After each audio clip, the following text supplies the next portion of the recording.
In today's video, I'm going to teach you how to clone Bitbucket Branch. By the end, you'll know exactly where to go in Bitbucket, how to grab the correct clone URL, and how to use that link in SourceTree or Visual Studio Code to get the branch you need on your machine. Start by opening your browser and heading to bitbucket.org. Sign in if you aren't already, then navigate to the repository you want to work with. Make sure you have the right permissions to access it. On the repository page, look toward the top right and click the clone button. This opens a small window that shows your clone options and the repository URL. Here, choose whether you want to clone over HTTPS or SSH. If you pick HTTPS, you'll authenticate with your Bitbucket username and password or an app password when prompted. This option is simple and works well if you don't want to set up keys. If you choose SSH, you'll need to have an SSH key added to your Bitbucket account beforehand.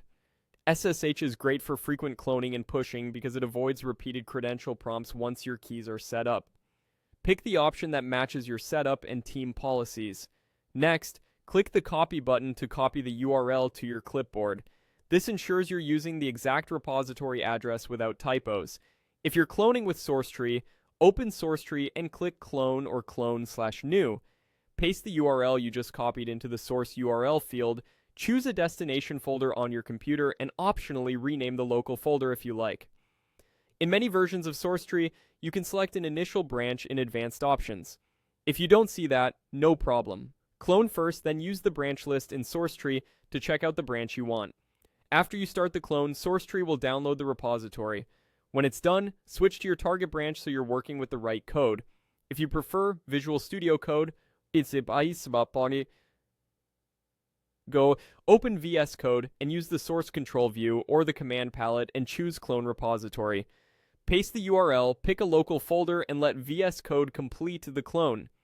When it prompts you to open the repository, click open. To work on a specific branch, use the branch picker in the status bar or the source control sidebar to select your branch. That's it. You went to bitbucket.org, opened your repository, used the clone button, selected HTTPS or SSH, copied the URL, and cloned with either SourceTree or VS Code, switching to the branch you need. Keep your credentials secure, and you'll be set for smooth, reliable cloning every time.